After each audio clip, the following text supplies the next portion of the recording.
अगर याद होगा तो ऑलरेडी वो विरोध कर चुके थे, बाइकआउट कर चुके थे। लेकिन इस बार उन्होंने क्या किया, देखो दिया हुआ है, इस बार उन्होंने क्या किया, but also to break the colonial law. इस बार उन्होंने क्या किया, कॉलोनियल लॉ को भी ब्रेक किया। Thousands in the different parts of the countryside broke salt law। देखो दुनिया के क्या मतलब अन्य क्षेत्रों में क्या क्या हुआ, भारत के अन्य क्षेत्रों में क्या क्या हुआ, कौन कौन सा लॉ ब्रेक हुआ। तो गांधी जी ने किया सॉल्ट लॉ को ब्रेक। जैसे ही गांधी जी ने सॉल्ट लॉ को ब्रेक किया, तो सॉल्ट लॉ को ब्रेक के साथ साथ देखो क्या क्या हुआ, सुनो।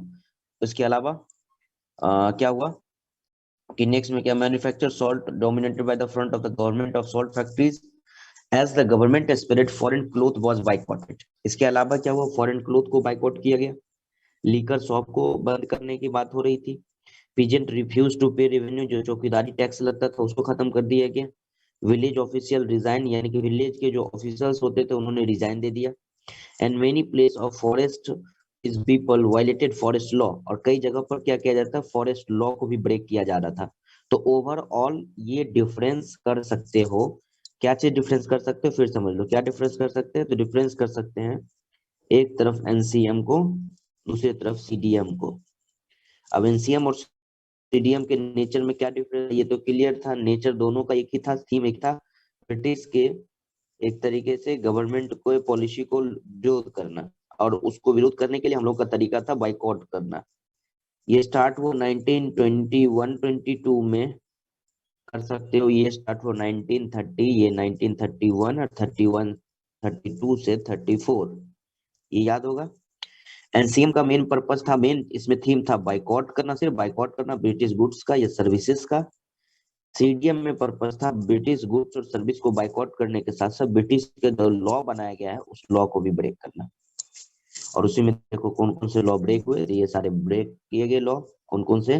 तो चाहे वो सॉल्ट टैक्स हो, चौकीदारी टैक्स हो, चाहे वो क्या नाम है कि चौकीदारी टैक्स हो, सॉल्ट टैक्स हो, और कौन कौन सा टैक्स है इसके अलावे, कहाँ गया, हाँ, चाहे वो लिकर शॉप को बंद करने की बात हो, चाहे गांव में जो रेवेन्यू लिया जा रहा था उस रेवेन्यू को लेकर के हो। तो ओवरऑल कहा जा सकता है कि ब्रिटिश के पूरी तरीके से लॉ को ब्रेक करने का प्रयास सीडीएम में किया जा रहा था। अब यहाँ से क्या हुआ, थोड़ा देखो कहानी आगे कैसे मोड़ लिया। Worried by the development of colonial government began to arresting Congress leader one by one। अब इससे कहीं ना कहीं ब्रिटिश में डर बन गया था, धीरे धीरे भारत में यूनिटी आते चली जा रही है, तो ये यूनिटी आएगी तो फिर यहाँ पर टिक पाना ज्यादा दिन तक संभव नहीं हो पाएगा। तो उसने क्या कर दिया कि जो मेन मेन लीडर थे, जैसे याद होगा कि 19 जब गांधी जी सत्याग्रह कर रहे थे, सत्याग्रह को रोकने के लिए उसने रॉलेट एक्ट लाया था, याद होगा। सेम उसी तरीके से यहाँ पे डायरेक्ट एक्ट तो नहीं लाया, लेकिन क्या किया ना कि वो अच्छे अच्छे जो लीडर थे, जो मान लो कि कई फ्रंट पे एकदम लड़ रहे थे,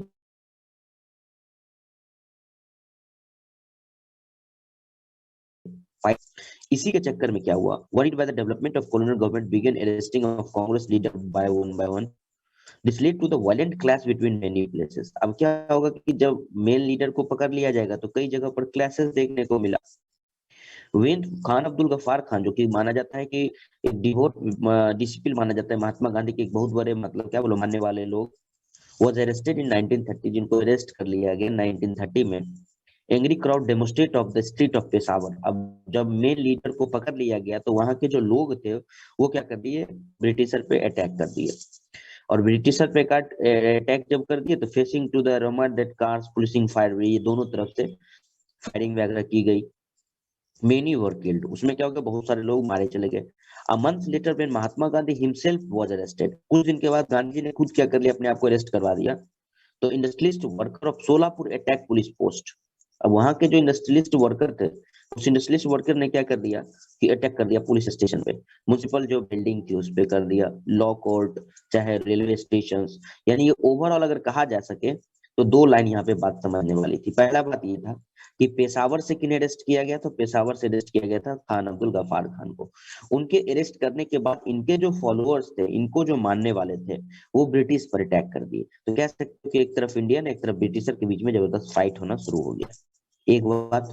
दूसरी बात, जब गांधी जी ने खुद में अपना एक तरीके से कह सकते हो कि वे कर दिए, क्या बोलते हो, अरेस्ट करवा दिए, तो उनके अरेस्ट करवाने के बाद क्या हुआ कि उनको जो मानने वाले थे वो भी ब्रिटिश पर एक तरीके से हमला कर दिए। तो ये लड़ाई जो था वो कहीं ना कहीं एग्रेसिव रूप ले लिया, जो कि गांधी जी का मकसद बिल्कुल भी नहीं था। वो किसी भी हाल में किसी भी मूवमेंट को वो नहीं चाहते थे कि वायलेंट किया जा सके। A month later, that Mahatma Gandhi himself was arrested of injustice, worker of Solapur attacked to police post, municipal building, law court, and railway stations, all structure that symbolize of British rule. A threatened government responded to the policy of brutal repressions and peacefully Satyagraha were attacked. अब बदले में अब British भी चुप तो नहीं बैठेगा, जब हम लोग अटैक कर रहे तो उसने भी क्या किया, पूरी तरीके से लोगों को मारना पीटना शुरू कर दिया। और उसके बाद पीसफुली जो सत्याग्रह चल रहा था वो अटैक में कन्वर्ट हो गया। Women and children were beaten, women को चिल्ड्रेन को पीटा जा रहा था। और अबाउट कहा जाता है 1 लाख, लगभग 1 लाख पीपल जो है वो अरेस्ट कर लिए गए। यानी ये कहानी जो है फिर वहीं पर आकर के रुक गया कि गांधी जी जो नहीं चाहते थे, गांधी जी किसी भी हाल में मूवमेंट को वायलेंस नहीं चाहते थे, और यही हो गया वायलेंस। अब बताओ, तुम खुद सोचो गांधी जी इस हालत में क्या करेंगे? गांधी जी वही करेंगे जो पिछले से करते आ रहे थे, वो फिर मूवमेंट को क्या कर देंगे, रोक देंगे। यानी जो मूवमेंट चल रहा था उस मूवमेंट में वो फिर ब्रेक लगा देंगे। अब देखो क्या हुआ, इसके अलावा क्या करना है नेक्स्ट में, देखो क्या कहता है। जब बहुत सारे लोगों को पकड़ लिया गया था, इन such situations Mahatma Gandhi once again decided to call off movement and enter into a pact with the Irwin on 5 March 1931 by the Gandhi Irwin Pact। अब फाइनली गांधी जी के पास एक ही रास्ता बचा कि बात किया जाए। किससे बात किया जाए? तो इरविन से बात किया जाए। याद होगा इरविन को उन्होंने कितने डिमांड को लिख करके दिया था?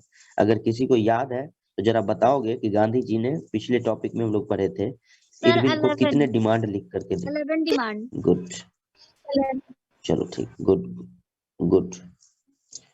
क्या 11 डिमांड में सबसे मेन हाईलाइटेड डिमांड क्या था?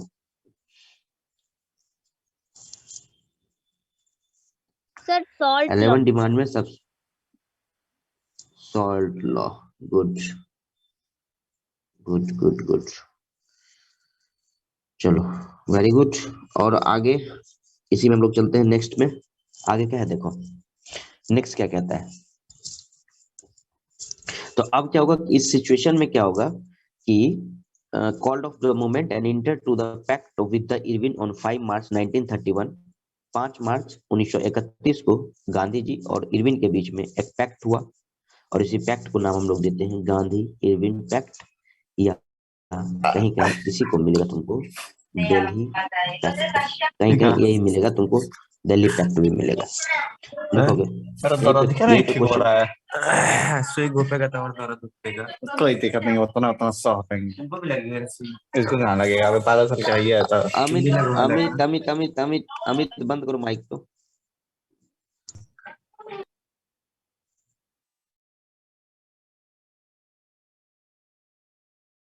लिखोगे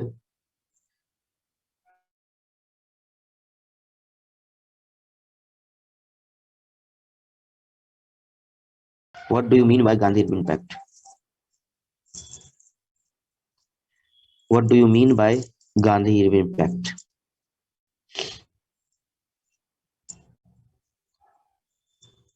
सर ये जो गांधी इरविन पैक्ट था वो दिल्ली में हुआ था क्या? हाँ हाँ, इसीलिए उसका नाम वो भी पड़ता है, दिल्ली पैक्ट भी पड़ता है।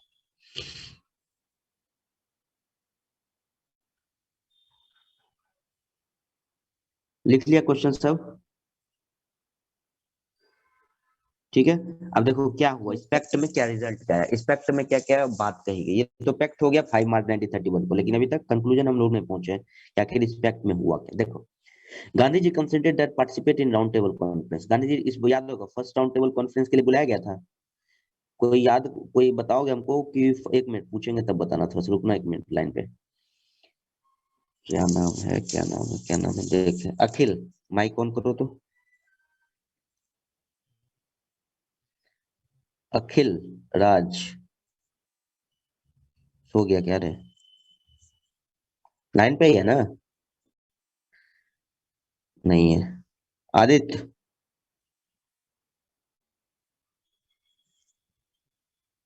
आदित्य आवाज नहीं जा रहा है क्या?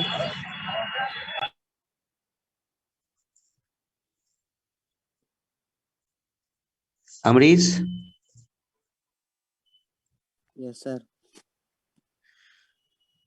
कल एक टॉपिक बताए थे, बस एक लाइन का जवाब है कि जब कल टॉपिक पढ़ा रहे थे तो उसमें एक बात जिक्र किया गया था कि राउंड टेबल कॉन्फ्रेंस बुलाया गया था कल, कौन सा मूवमेंट उस समय इंडिया में चल रहा था कि राउंड टेबल कॉन्फ्रेंस बुलाया गया था, किस मूवमेंट के बाद उसका जिक्र था? क्या बोला? Non cooperation. नॉन कॉपरेशन नहीं, नॉन कॉपरेशन नहीं चल रहा था। चलो कोई बात, कल देख लेना टॉपिक को पीछे, ठीक है, वो इम्पोर्टेंट है। चलो एक ये तो गलत हो गया इसका। और कोई और कोई और कोई? अनन्या,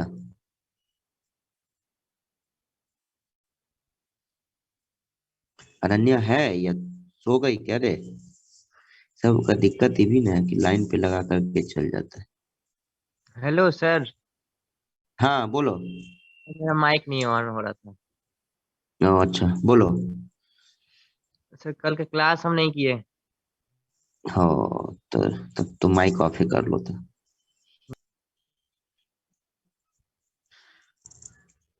अंजना सिंह, कल की थी क्लास?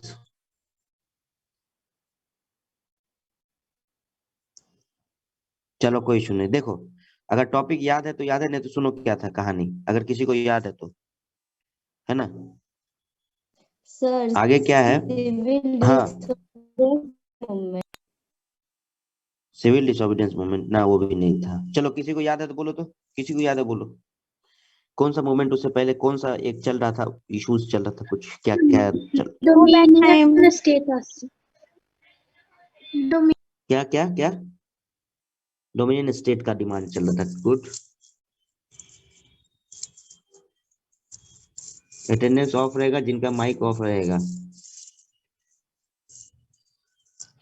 इसलिए माइक कृपया ऑन कर लिया कीजिए। चलिए सुनिए, उस समय चल रहा था ना साइमन कमीशन को लेकर के चल रहा था बात, याद आया? याद आया सबको? साइमन कमीशन यस का सर, विरोध चल यस रहा था, सर। उसके बाद हाँ, उसके बाद डोमिनियन स्टेट का डिमांड किया गया था, तो उस डिमांड के बाद उसने डिसाइड किया कि ठीक है चलिए बुलाते हैं राउंड टेबल कॉन्फ्रेंस में। तो क्या राउंड टेबल कॉन्फ्रेंस में कांग्रेस गया था नो फर्स्ट सर। वाले में? नो हाँ सर। फर्स्ट वाले में नहीं नो गया सर, था। नहीं गया था। हाँ चलो, अब यहाँ पर ये बात देखना है कि यहाँ पे क्या हुआ कि राउंड टेबल कॉन्फ्रेंस के लिए जब फिर से दोबारा से बुलाया गया गांधी जी को, मतलब गांधी जी क्या समझो कांग्रेस को बुलाया गया, तो इस बार गांधी जी जाने के लिए तैयार हो गए कि ठीक है हम इस बार जाएंगे राउंड टेबल कॉन्फ्रेंस में। ये बुलाया गया कब? ये 31 में बुलाया गया था। यहाँ तक क्लियर है? चलो देखो अब क्या हुआ, जब फर्स्ट में नहीं गए थे, जब सेकंड में ये गए, सेकंड राउंड टेबल कॉन्फ्रेंस में, तो क्या हुआ देखो, कहता है कि जब सेकंड राउंड टेबल कॉन्फ्रेंस में ये लोग गए तो ये लंदन चले गए, और इन्होंने भी एक एक डिमांड रखा, जैसे कि इरविन ने डिमांड रखा, ठीक है आपकी जो भी जरूरतें हैं, वो आपकी जो भी डिमांड है वो पूरा हो जाएगा, आप राउंड टेबल कॉन्फ्रेंस में हिस्सा ले लीजिए। तो Gandhi ji round table conference में जाने के लिए तैयार हो गए। लेकिन सर गांधी जी ने भी डिमांड ये रखा था, government agree to release the political prisoners. वो भी डिसाइड इस बात पे हुआ कि जितने भी पॉलिटिकल प्रिजनर्स हैं, जितने भी मतलब जेल में रखे गए हैं, उन सबको रिहा कर दिया जाएगा। इस शर्त पे गांधी जी चले गए, कहाँ पे? तो लंदन चले गए। In December 1931 Gandhi ji went to London for the conference, Gandhi ji चले गए, लंदन चले गए। But the negotiation broke down to, लेकिन जो बातचीत करने के लिए गए थे, जिस पर्पस से गए थे, वो पर्पस फुलफिल नहीं हो पाया। And broke into the return of disappointed, फिर वो लौटे तो काफी डिसअपॉइंटेड हो, मतलब निराश थे। क्यों निराश थे? क्योंकि वो जिस पर्पस से गए थे, जिस मकसद से गए थे, वो मकसद फुलफिल नहीं हुआ था। Back in India discover that government has begun to new cycle of depression. जब वो इंडिया लौटे तो बोल करके गए थे कि सारे प्रिजनर्स को क्या कर देना चाहिए, बाहर कर देना है। लेकिन पता क्या चला कि उसने क्या कर दिया कि यहाँ पर रूल को और पूरी तरीके से क्या कर दिया, स्ट्रिक्ट कर दिया था। Government had begun to new cycle of depression. Khan Abdul Ghaffar Khan, Jawaharlal Nehru, सब पता चला कि कहाँ है तो सब जेल में है। गांधी जी पता कि जवाहरलाल नेहरू जी कहाँ है तो वो भी पता चला जेल में। खान अब्दुल गफ्फार खान वो भी जेल में। In the Congress had been to declare, जब कांग्रेस ने बता दिया था कि ये सब जो काम हो रहा था ये सब इलीगल था, सरकार एक भी काम लीगली नहीं किया है। And the series of major have been imposed to prevent of meeting and demonstration and boycott. हर जगह रोका जा रहा था, सरकार का विरोध किया जा रहा था, लेकिन वो पूरी तरीके से उसको कुचल दे रहा था। And with the great absence Mahatma Gandhi launch, इसलिए इस इतने एक तरीके से कह सकते हो कि मतलब गांधी जी का थॉट, विचार जब वहां से नहीं मिल पाया, जब उनकी विचारधारा को वहां पर समझा नहीं गया, तो इन्होंने दोबारा फिर से डिसाइड कर लिया कि नहीं, अब हमें फिर से वही मूवमेंट को फिर से स्टार्ट करना है। और उन्होंने दोबारा फिर से रीलॉन्च किया, Mahatma Gandhi relaunch the civil disobedience movement for ever. लगभग 1 सालों तक उन्होंने चलाया और मूवमेंट वाज कंटिन्यू, बट 1931 में फिर वो मोमेंटम खत्म हो गया, यानी कि ये मूवमेंट फिर खत्म हो जाएगा। यानी कि यहाँ कह सकते हो कि सीडीएम को हम लोग दो फेज में समझे। पहला समझे 1930 से गांधी जी का 1931 तक, मार्च तक चला था। जब मार्च में गांधी इरविन के बीच में पैक्ट हुआ, महात्मा गांधी और इरविन के बीच में पैक्ट हो गया मार्च में, तो गांधी जी ने मूवमेंट को कुछ दिन तक बंद कर दिया था। फिर जब गांधी जी चले गए थे, लंदन चले गए थे, लंदन से जब वहां से मतलब बात करके आए, तो जो डिमांड लेकर के गए थे वो डिमांड फुलफिल नहीं हो पाया। जिस कानून को लेकर के बनाने को लेकर के वहां गए थे वो जब पूरा नहीं हुआ, तो यहाँ पर आए, तो उन्होंने जिस पर जो शर्त के साथ वो जब वो यहाँ से गए थे, तो वो शर्त भी पूरा नहीं हुआ। और गांधी जी को पता क्या चला कि नेहरू जी और क्या नाम है, खान अब्दुल गफ्फार खान, सब के सब जेल में हैं। तो उन्होंने फिर से डिसाइड कर दिया कि इन्हें मूवमेंट को फिर दोबारा लॉन्च करना है, और उन्होंने दोबारा इसी मूवमेंट को यानी सीडीएम को फिर दोबारा लॉन्च किया, और वो स्टार्ट किया 1932 से 1934 में। फिर हालांकि 1934 में मूवमेंट बंद हो जाएगा। ये यहाँ तक का कहानी था तुम्हारा सीडीएम में। अब सवाल आया कि जैसे पिछले टॉपिक में हम लोग जब एनसीएम के बारे में पढ़ रहे थे, तो एनसीएम में सवाल आया था कि कौन कौन से लोगों ने हिस्सा लिया था, कहाँ कहाँ लोगों ने पार्टिसिपेट किया था। सेम सवाल यहाँ भी है कि यहाँ के मूवमेंट में, यानी कि कहाँ पे, तो कंट्री, ये क्या नाम है, कौन सा मूवमेंट, तो हम लोग जिस मूवमेंट का बात कर रहे थे सीडीएम का, इस सीडीएम मूवमेंट में कौन कौन से वर्गों ने हिस्सा लिया और कहाँ कहाँ के लोगों ने हिस्सा लिया। ठीक है, और जिन लोगों ने हिस्सा लिया उन लोगों की मतलब कह सकते हो कि उनका मकसद क्या था, वो किस पर्पस से हिस्सा लिए थे। तो ये सारी चीजों को लेकर के हम लोग आगे चलते हैं। देखो क्या क्या था, सुनो। कहता है let us look to the different social group participate in the civil disobedience movement, why did they join movement and what were their ideas and what did the Swaraj mean for them.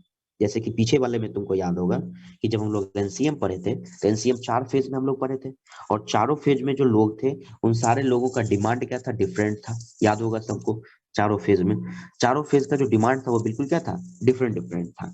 और वो चारों phase में हम लोग गांव के बारे में पढ़े थे, शहर के बारे में पढ़े थे, है ना, ट्रैवल एरिया के बारे में पढ़े थे, और एक और हम लोग किसके बारे में पढ़े थे, तो रुक जाओ थोड़ा पूछ लेते हैं कि पीछे भूला के याद है। प्लांटेशन के बारे में, गुड, प्लांटेशन के बारे में पढ़े थे। तो ये 4 फेज हम लोग पढ़े थे। चलो, प्लांटेशन वाला जो हुआ था, ईसा ईसा ईसा रोल नंबर 13 क्या है, रोल नंबर 13। ईसा तुम बताओ, प्लांटेशन वाला जो हुआ था वो किस स्टेट में हुआ था। एक लाइन है तुम्हारे से सवाल,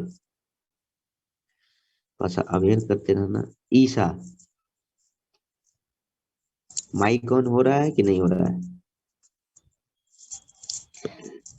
सर याद नहीं है। हाँ, बहुत अच्छा बहुत अच्छा, बहुत बढ़िया।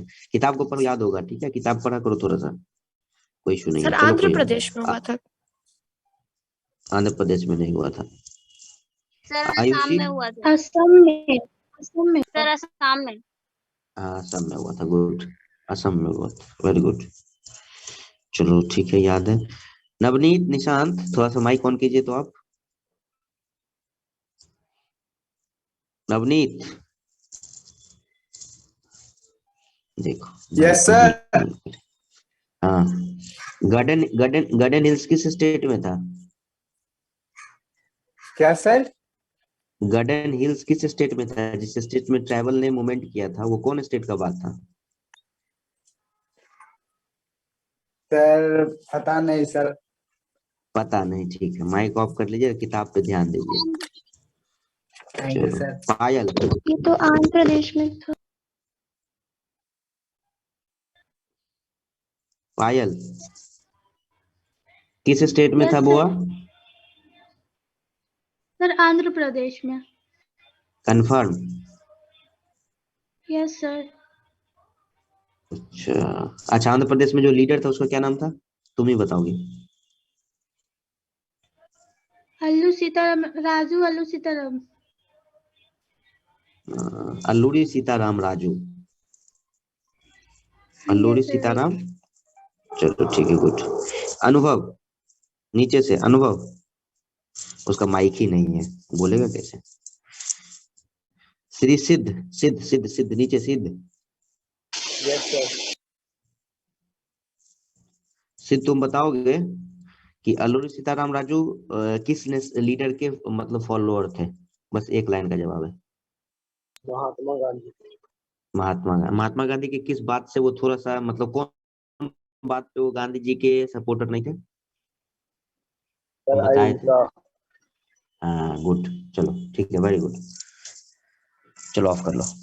चलो सुनो नेक्स्ट में क्या कहता है, याद है सबको? थोड़ा सा पीछे बस एक बार देखते रहोगे ना, रिवीजन करते रहोगे तो हो जाएगा, क्लियर हो जाएगा, सब क्लियर हो जाएगा। चलो तो सेम वही कहानी जैसे वहां पे हम लोग खत्म किए थे, सेम वही चीज यहाँ पे भी स्टार्ट है कि आखिर सीडीएम में किन किन लोगों ने हिस्सा लिया था। सवाल अब समझ में आ गया? यहाँ पे दो बात हम लोग करेंगे कि सीडीएम में किन किन लोगों ने हिस्सा लिया, which group participated in civil disobedience movement and which group did not participate in civil disobedience movement। किन लोगों ने हिस्सा नहीं लिया और किन लोगों ने हिस्सा लिया, हम लोग यहाँ पे ये पढ़ने वाले हैं, ठीक है? तो देखो किन किन लोगों ने हिस्सा लिया पहले उसका बात करते हैं, और क्यों लिया उसका भी बात करेंगे। तो यहाँ पे सवाल बनेगा बाद में, पहले एक मिनट, भाग गया रुक जाओ।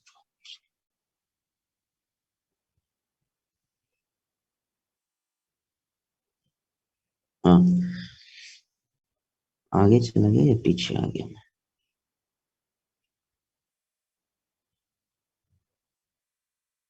हाँ देखो, सबसे पहला, in countryside rich peasant community like Patidars and Gujarat, Patidars of Gujarat and Jats of UP. Objective question यही निकल गया, पट्टीदार्स ऑफ गुजरात यानी गुजरात के पट्टीदार्स लोग और जट कहाँ के, यूपी के, इन लोगों ने हिस्सा लिया था सिविल डिसोबीडियंस मूवमेंट में। पहला लाइन के लिए, were active in this movement being to the producer of commercial crops, ये शुरुआती दौर में कमर्शियल क्रॉप्स लगाते थे, and they were very hard hit by the trade depressions and falling price. याद होगा कि ट्रेड डिप्रेशंस हो गया था 1930s के आसपास में, याद होगा? तो जितने भी सामान ये सब प्रोडक्शन कर रहे थे वो मार्केट में बिक नहीं पा रहा था, यानी इंटरनेशनल मार्केट में उसका सेल कम हो गया था।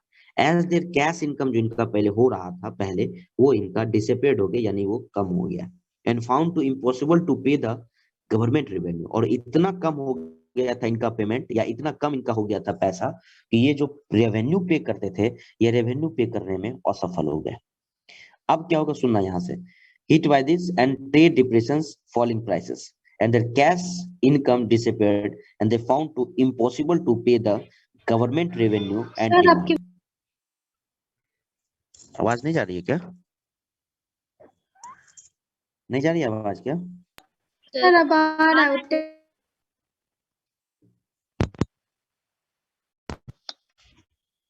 जा रही है? Yes sir. चलो ठीक, चलो गुड। देखो क्या बोला, थोड़ा सा यहाँ से बात को समझना क्या बोला। तो यहाँ पर क्या बोला गया, यहाँ बोला गया कि कैश इनकम उन लोगों का कम हो गया, तो जैसे उन लोगों का कैश इनकम कम हुआ, अब क्या होगा कि वो जो रेवेन्यू पहले देते थे सरकार को, वो अब रेवेन्यू नहीं दे पाएंगे। जब वो रेवेन्यू नहीं दे पाएंगे तो फिर क्या करेगा बताओ? ब्रिटिशर तो चाहेगा ना किसी तरीके से सबसे रेवेन्यू हम लोग वसूले। तो अब इसी में क्या हो गया, देखो क्या कहते हैं कि the refusal to the government to reduce to revenue demand to let by estimate, यानी कि वो चाहते थे किसी भी तरीके से रेवेन्यू को माफ कर दिया जाए, लेकिन वो ऐसा नहीं किया ब्रिटिशर ने। The rich peasant became enthusiastic supporters of, इसलिए जब गांधी जी ने इधर स्टार्ट किया सीडीएम, तो ये लोग भी बोले चलो हम लोग भी मूवमेंट में हिस्सा हो जाते हैं और हमारा भी डिमांड गांधी जी करेंगे, तो हमारा भी जो टैक्स है वो खत्म हो जाएगा। इसी पर्पज से वो लोग काफी उत्साहित होकर के, इंथुसिस्टिक सपोर्टर्स का मतलब समझ लो एकदम उत्साह पूर्वक इन लोगों ने मूवमेंट में हिस्सा ले लिया। ऑर्गेनाइज देयर कम्युनिटी, अपना कम्युनिटी बना लिया, कि मतलब उस टाइप के जितने भी किसान थे उन लोगों ने अपना एक ग्रुप बना लिया। And time to first to rally of to the reluctant members to participate to boycott programme, और सब लोगों पे दबाव डाला गया कि सब बाइकॉट प्रोग्राम में हिस्सा ले लें। For them fight to Swaraj for struggle against high revenue. अब एक लाइन में एक आंसर तुम्हारा यहाँ से निकला है, देखो क्या कह रहा है, सुनो ध्यान से, ये लाइन को समझो। क्या बोला गया कि ये क्यों लड़ रहे थे, तो fight for the Swaraj was struggle against high revenue, यानी इनके लिए स्वराज का मतलब यही था। यानी किनका बात कर रहा है ये, तो ये बात कर रहे हैं पट्टीदार्स जो कि गुजरात के थे और जट जो कि यूपी के थे, यानी Patidars of Gujarat and Jats of UP. इन दोनों का पर्पस क्या था, इन दोनों का पर्पस था स्ट्रगल अगेंस्ट हाई रेवेन्यू, यानी हाई रेवेन्यू के अगेंस्ट में स्ट्रगल करना। क्लियर हो गया होगा बात? और कहाँ के कौन लिए ये ध्यान रख लेना, पट्टीदार थे गुजरात के और जट थे यूपी के, और ये सभी जो किसान थे ये रिच पीजेंट माने जाते थे, ना कि स्मॉल पीजेंट थे ये सब, ठीक है? सब बड़े जमींदार लोग थे, पैसे वाले लोग थे, और शुरुआती दौर में ये लोग कैश क्रॉप लगाते थे। लेकिन जैसे ही फॉल कर गया क्या, जैसे फॉल कर गया क्या, इंटरनेशनल मार्केट फॉल कर गया, डिमांड कम हो गया, तो ये लोगों को पैसा पे करने में दिक्कत हो रहा था। तो इन लोगों ने काफी खुशी के साथ गांधी जी के द्वारा चलाए जा रहे सिविल डिसोबीडियंस मूवमेंट में हिस्सा ले लिया। हालांकि बाद में क्या हुआ सुनो। But they were क्या बोला, they were fight for a struggle, but they were deeply disappointed when the movement was called off in 1931. याद आया, गांधी जी ने 1931 में मूवमेंट को क्या कर दिया, बंद कर दिया।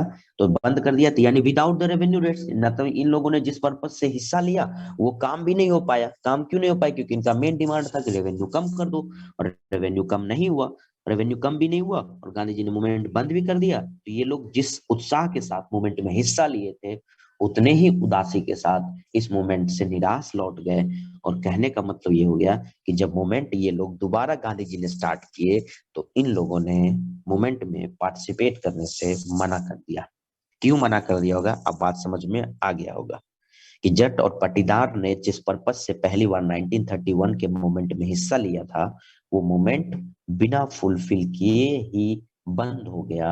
इस बार नहीं कोई चाहते थे कि अब हम इसका हिस्सा बने, क्योंकि बिना पर्पस का मूवमेंट होता है और हम जिस पर्पस से शामिल भी होते हैं वो पर्पस हमारा पूरा नहीं हो पाता है। इसलिए सिविल डिसऑर्डर मूवमेंट के सेकेंड फेज में जट और पाटीदार ने मूवमेंट में हिस्सा नहीं लिया। अब बताओ इसको समझने में किसी को कोई दिक्कत, इसको समझने में किसी को कोई दिक्कत? लिखोगे यहाँ पे दो क्वेश्चन लिखोगे, पहला क्वेश्चन लिखोगे, दो क्वेश्चन यहाँ से जाता है, दो लिखो। पहला क्वेश्चन लिखोगे what was the meaning of Swaraj, what was the meaning of Swaraj for rich peasant, what was the meaning of Swaraj, what was the meaning of Swaraj, meaning of Swaraj of rich peasant। एक question, and why rich peasant refused, and why rich peasant refused to participate in। Sir एक बार repeat कीजिए ना पूरा second question. फिर कर रहे why rich peasant refused to participate